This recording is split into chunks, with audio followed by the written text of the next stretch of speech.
Yang terhormat Bapak Kepala UPT SMA Negeri 2 Wajo, yang saya hormati Bapak dan Ibu Pembina UPT SMA Negeri 2 Wajo. Puji syukur kehadirat Allah Subhanahu wa Ta'ala, karena rahmat dan hidayahnya lah kita dapat mengikuti kombel hari ini. Dan tak lupa pula kita kirimkan salawat kepada Nabi Muhammad SAW yang merupakan suri teladan bagi kita semua. Bapak dan Ibu yang saya hormati, marilah kita bersama-sama membuka kegiatan kombel aksara UPT SMA Negeri 2 Wajo dengan membaca basmalah. Bismillahirrahmanirrahim. Selanjutnya, saya mempersilahkan kepada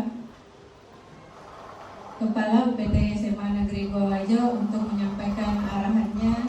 Dengan ini kami persilahkan. Assalamualaikum warahmatullahi wabarakatuh.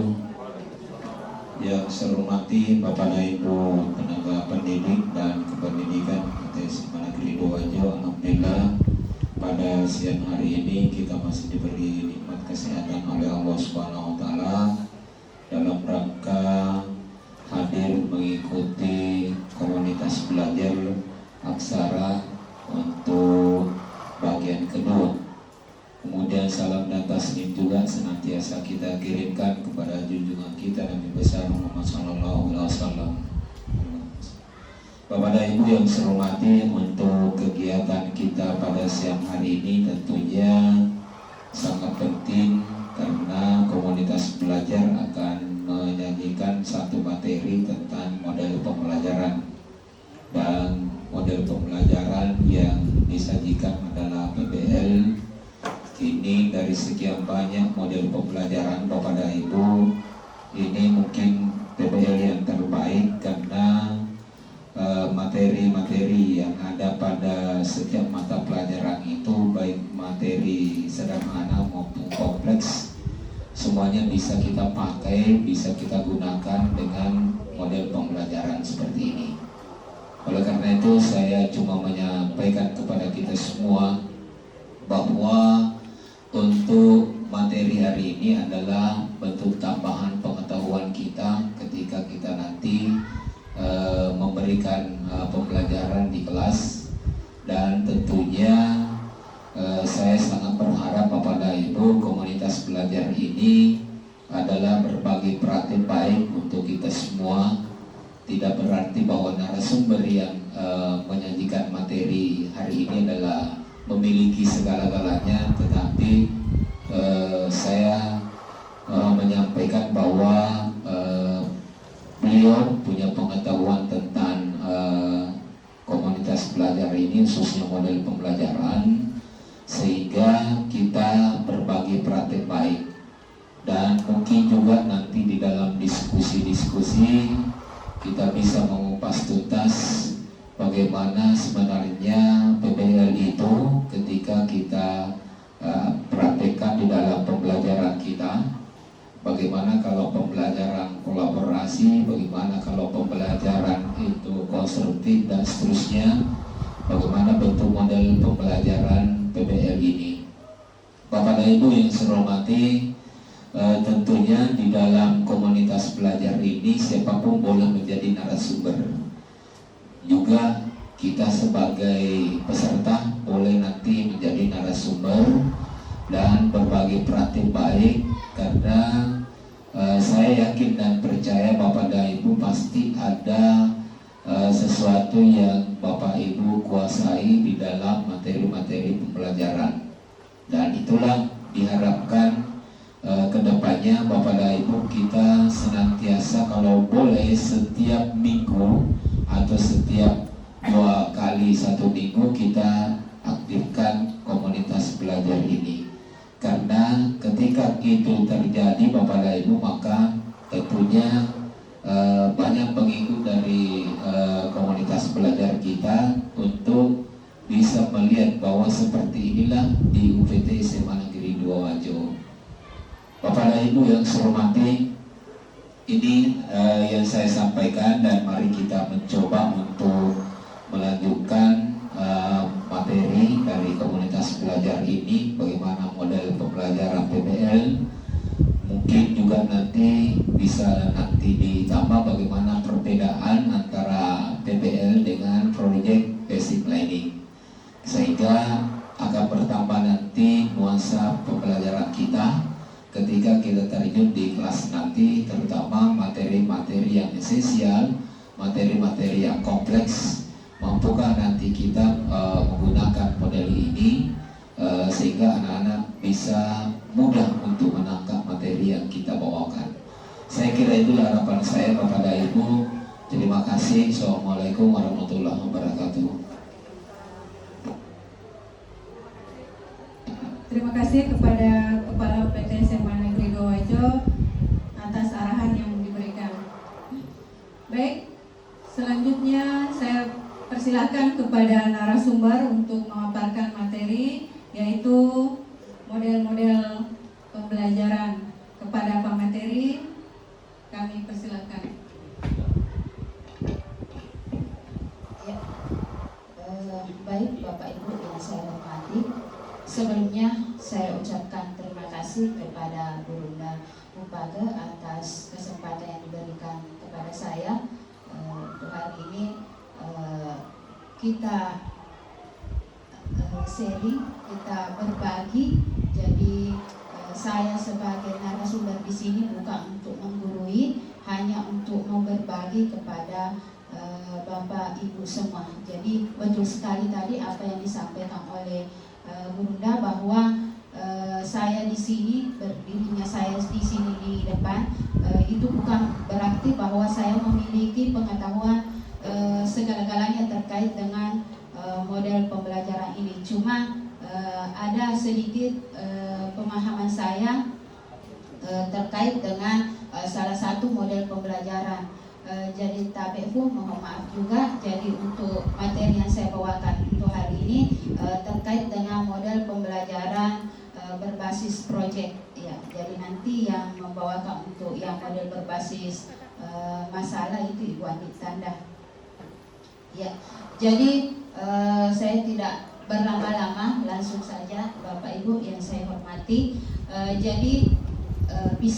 Jadi sebelum saya tampilkan modul pembelajaran saya terkait dengan project based learning berbasis project, jadi saya hanya kasih pengantar sedikit terkait dengan model pembelajaran project based learning. Jadi sebelum membahas tentang model pembelajaran berbasis project, terlebih dahulu kita memahami dulu terkait dengan pendekatan, model, dan metode. Nah, di sini di depan, apakah pendekatan, model, dan metode itu sama? Nah, kalau mungkin ada yang mengatakan berbeda, ada mungkin yang mengatakan juga sama. Ya, jadi jawabannya di sini adalah tentu saja berbeda antara pendekatan, model, dan metode. Ya, jadi ini secara panjang lebarnya terkait dengan pendekatan. Ya, jadi pendekatan dalam pembelajaran itu merupakan cara pandang yang mana yang digunakan guru dalam menyelenggarakan proses pembelajaran. Biasa juga kalau saya untuk memudahkan pemahaman saya terkait dengan pendekatan, saya artikan sebagai strategi dalam proses melaksanakan proses pembelajaran di dalam kelas. Sementara untuk model pembelajaran ini merupakan kerangka konseptual yang digunakan sebagai pedoman dalam rangka melakukan pembelajaran.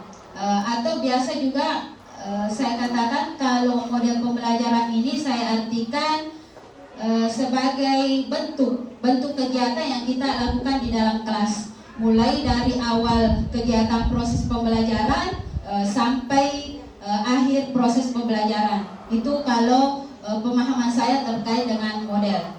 Kemudian berikutnya terkait dengan metode. Ya, jadi kalau metode saya artikan sebagai teknik yang kita gunakan di dalam proses pelaksanaan pembelajaran di kelas. Ya. kembali ke pendekatan.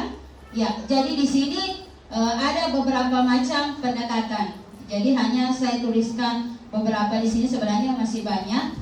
Di sini yang pertama ada kontekstual, konstruktivisme, saintifik, deduktif, induktif dengan STEM. Kemudian berikutnya untuk metode itu sendiri ada juga beberapa macam yang saya ambil di sini. Pertama ada demonstrasi, praktikum, bermain peran, kemudian kunjungan wisata dan diskusi. Kemudian di sini untuk pemilihan metode pendekatan dengan model pembelajaran, ini yang perlu kita perhatikan. Ya, jadi kriteria pemilihan pendekatan, model dan metode dalam proses pembelajaran, pertama yang harus diperhatikan adalah tujuan pembelajaran. Ya, kalau di Kurman alur tujuan pembelajarannya. Kalau di K13 itu kompetensi dasarnya. Ya, mulai dari situ kita lihat. Kemudian materi yang akan kita ajarkan, apakah sesuai dengan model pendekatan dan metode yang kita akan gunakan atau tidak. Kemudian berikutnya terkait dengan tingkat kemampuan peserta didik. Nah, untuk saya sendiri di sini karena saya mengajar di sini biologi, materi yang saya ambil di sini adalah inovasi teknologi biologi. Di pertemuan kedua di situ ada pembuatan produk. Ya, jadi dengan keterampilan proses di dalam kurikulum Merdeka untuk biologi itu saya ambil di bagian merencanakan dan melakukan penyelidikan. Ya, kemudian berikutnya kenapa saya ambil pendekatan? Saya ambil di sini pendekatannya adalah saintifik. Ya, ini yang nomor 3. Ya, jadi saintifik itu di pendekatan itu ada yang saintifik, ada yang berbasis STEM. Jadi saya pilih yang saintifik karena saintifik ini kalau pendekatan ini ada kaitannya dengan masalah metode ilmiah. Nah, yang cocoknya di sini untuk materi saya karena di sini ada proses pembuatan, ada proses pembuatan, ada hasil akhir yang diperoleh, sehingga saya pilih pendekatannya itu saintifik, kemudian model pembelajarannya berbasis project, kemudian nanti di sini di metodenya ada metode diskusi, kemudian ini yang sintaks untuk PJBL-nya. Pertama, menentukan pertanyaan mendasar. Kemudian yang kedua, menyusun desain perencanaan proyek. Kemudian membuat jadwal, melakukan monitoring. Kemudian menguji hasil kinerja peserta didik. Dengan yang terakhir, mengevaluasi. Tampilkan apa yang saya sudah buat di dalam modul saya terkait dengan penerapan proyek. Ini yang sederhana yang saya buat dalam modul pembelajaran saya dengan menggunakan model project based learning. Pertama, di sini membuat pertanyaan. Ini sintaks pertamanya. Jadi membuat pertanyaan itu bisa dibuat oleh gurunya, bisa juga dibuat oleh siswa. Jadi di sini pertanyaan dari sini saya ada meminta ke peserta didik kira-kira siapa yang bisa menyebutkan apa contoh yang termasuk bioteknologi konvensional. Ya. Kemudian ataukah misalnya pernahkah kalian mengkonsumsi salah satu produk dari bioteknologi konvensional itu? Apa saja bahan-bahannya? Ya. Seperti ini yang saya buat sintaksnya di LKPD. Ya. Yang pertama di sini adalah mengajukan pertanyaan mendasar. Ya, jadi di sini saya berikan link.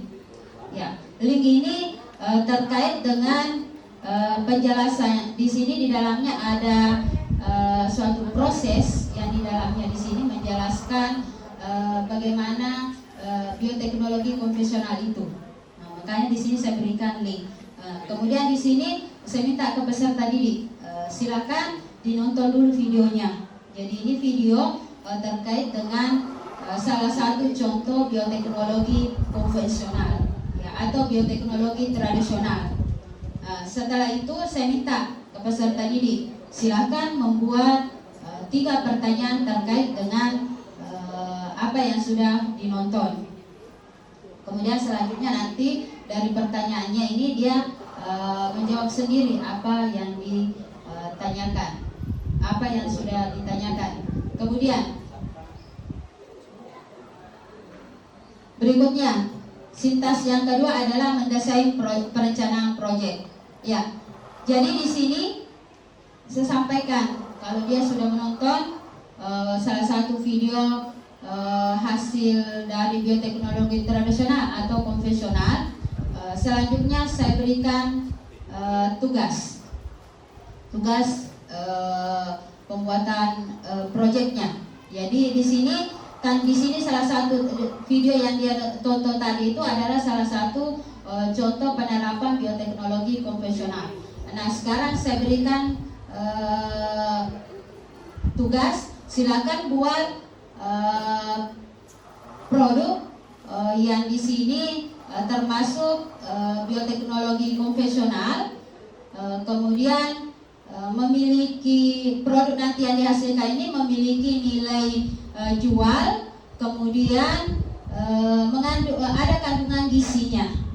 Makanya di sini nanti mereka terserah dia mau buat apa. Yang penting contohnya itu, contoh produk yang dibuat adalah produk tradisional, bioteknologi konvensional, yang mana di sini tentu mereka sudah pahami bahwa yang termasuk bioteknologi konvensional itu proses apa yang terjadi setelah mereka menonton dari video yang saya berikan tadi. Ya, karena otomatis di situ sudah ada pemahamannya bahwa bioteknologi konvensional itu ada proses fermentasi di dalamnya. Makanya ketika saya minta silakan ini membuat satu produk yang mana di dalam produk ini ada kandungan gizinya, kemudian ada juga nilai jualnya. Ya, jadi masuk di mendesain perencanaan proyek. Ya. Jadi di sini saya sudah bentuk kelompok. Ya, jadi sudah duduk berkelompok. Kemudian setelah itu dia rancang kira-kira apa proyek yang dia mau buat. Tentu di sini proyeknya tidak ada yang sama. Ya, tidak ada yang sama. Yang penting tujuannya adalah ada produk bioteknologi konvensionalnya, kemudian ada kandungan gizi dari produk yang dihasilkan, kemudian ketika mau dijual ada yang mau membeli, ada nilai jualnya. Ya, jadi berikutnya, jadi di sini perencanaannya saya tuliskan seperti ini. Tuliskan judul proyeknya apa, tujuan proyeknya apa, alat tambahan yang digunakan apa, kemudian langkah kerjanya seperti apa. Ya. Kemudian sintaks yang ketiga adalah menyusun jadwal. Ya. Jadi di sini menyusun jadwal ada pertama buat produk yang sudah kalian rancang, kemudian didokumentasikan seluruh proses pembuatannya, kemudian dijadikan dalam sebuah video, kemudian menyusun laporan hasil produk secara berkelompok. Jadi di sini di menyusun jadwal, jadi siswa menentukan tanggal berapa, tanggal, hari, kemudian waktu dia membeli misalnya alat dan bahannya, waktu dan tanggal berapa dia membuat produknya, kemudian bagaimana kapan dia melakukan proses dokumentasi. Masuk di bagian menyusun jadwal. Kemudian yang keempat adalah monitoring kegiatan perkembangan proyek. Jadi di sini guru selalu monitoring kegiatan proyek yang dibuat oleh siswa. Jadi bisa nanti masing-masing kelompok melaporkan di sini proyeknya yang sudah dibuat sampai sejauh mana.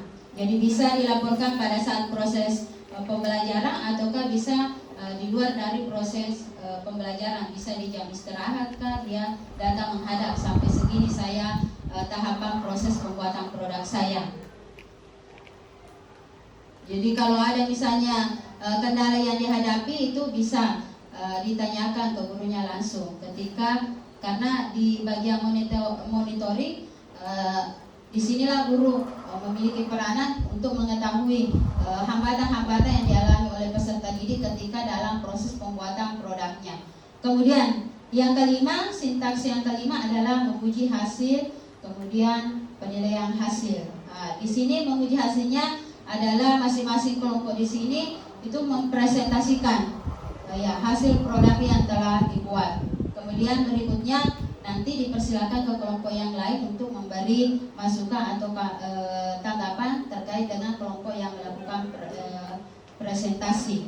Kemudian bagian keenam, tahap mengevaluasi kegiatan. Ya, jadi di sini ada 2 evaluasinya, itu untuk peserta didik, kemudian untuk guru. Ya, jadi untuk tahap evaluasinya di sini kalau untuk siswa produknya dilihat kelebihan dan kelemahan dari produk yang dihasilkan. Ya, sementara untuk evaluasi untuk atau refleksi untuk guru sendiri dilihat bagaimana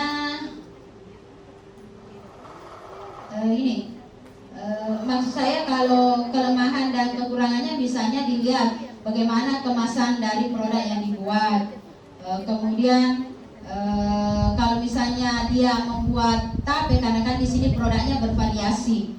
Ya, yang penting di sini ada proses fermentasi, karena proses fermentasi ini bagian dari bioteknologi tradisional, maka terserah dia mau buat apa. Kalau misalnya di tempe saya lihat kelemahannya misalnya di pertumbuhan jamurnya di tempe ini misalnya tidak berwarna putih tetapi berwarna hitam. Berarti ini sudah kalau hitam misalnya di tempe yang dihasilkan berarti produknya itu kurang bagus.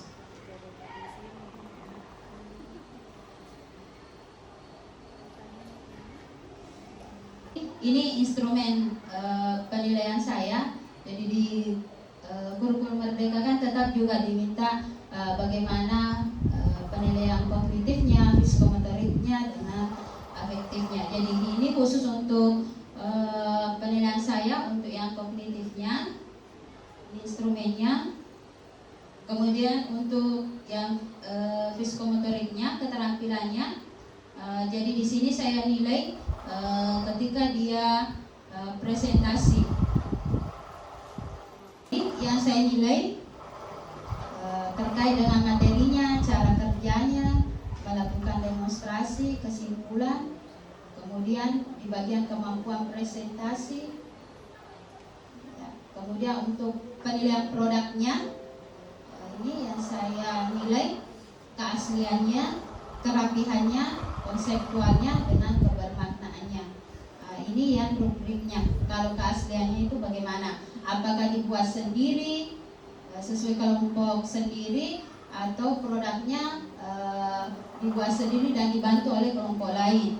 Ya, itu ada diberi skor. Kalau dia sendiri yang buat bersama dengan kelompoknya kasih 4, kalau dibantu kelompok lain 3, sampai ada yang menghasilkan 1 skor. Kemudian dilihat dari kerapiannya, bagaimana produknya dikemas dengan sangat rapi atau biasa-biasa saja. Kemudian konseptualnya, di sini produk hasil proyeknya ini apakah mampu dia jelaskan sesuai dengan konsep atau tidak.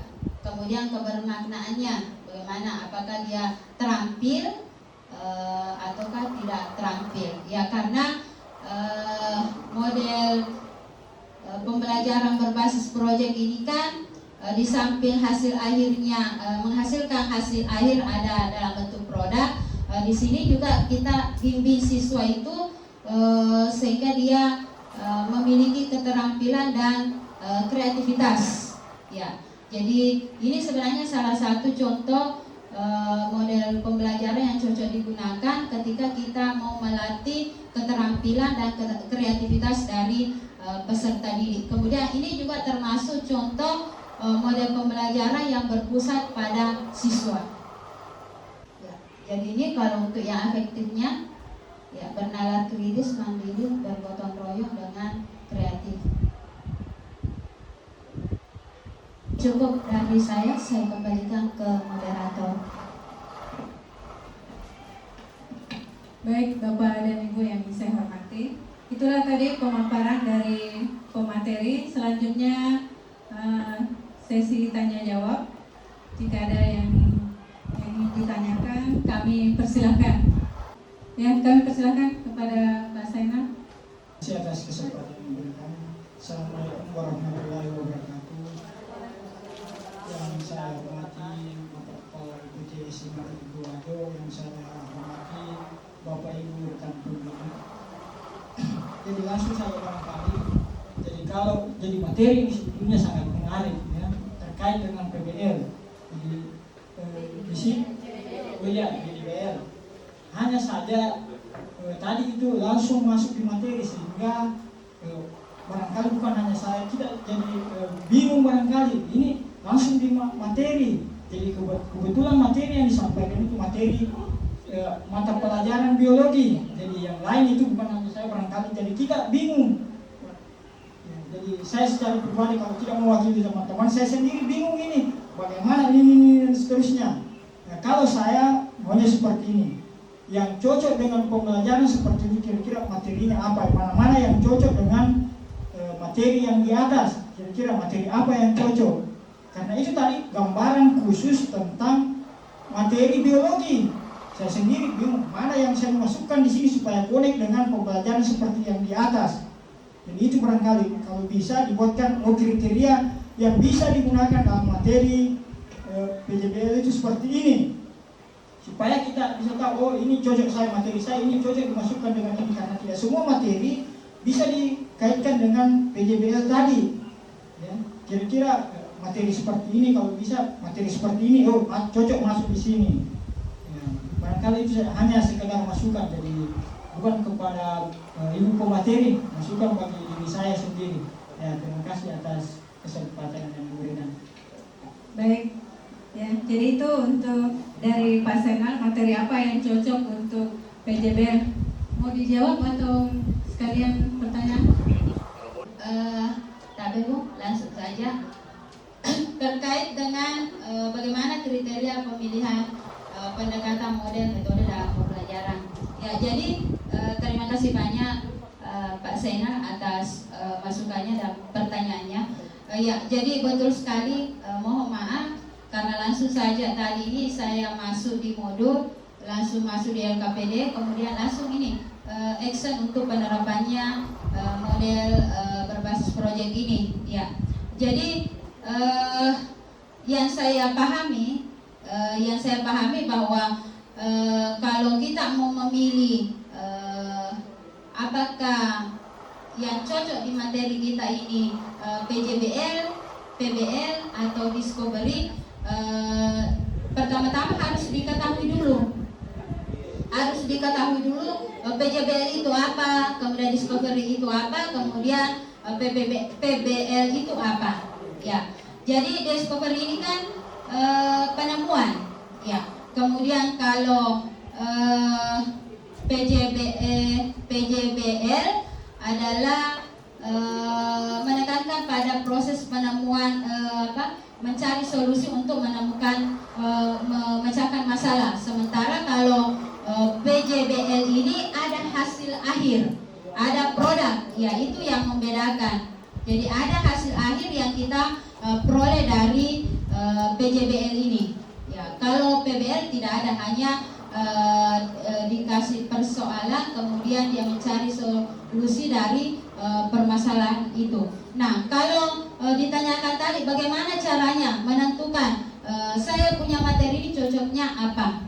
Ya, jadi kita lihat di materi kita ini atau di tujuan pembelajaran itu nanti adakah produk atau adakah hasil akhir yang kita mau peroleh? Produknya apa?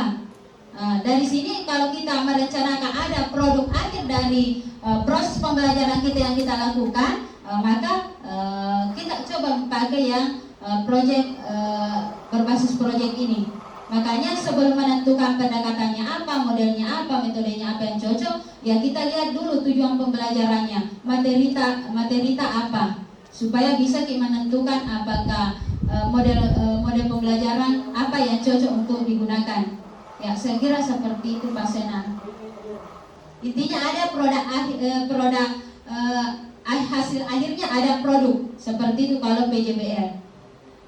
Terima kasih, seperti itu yang saya pahami Pak Sena, saya kembalikan. PJBL itu kita beranjak dari suatu masalah dari yang berkaitan dengan materi atau tujuan pembelajaran, kemudian siswa memecahkan masalah dan menghasilkan suatu produk. Ya, sekira demikian pembelajaran kita pada siang hari ini. Saya akhiri dengan membaca Alhamdulillahirrahmanirrahim. Assalamualaikum warahmatullahi wabarakatuh.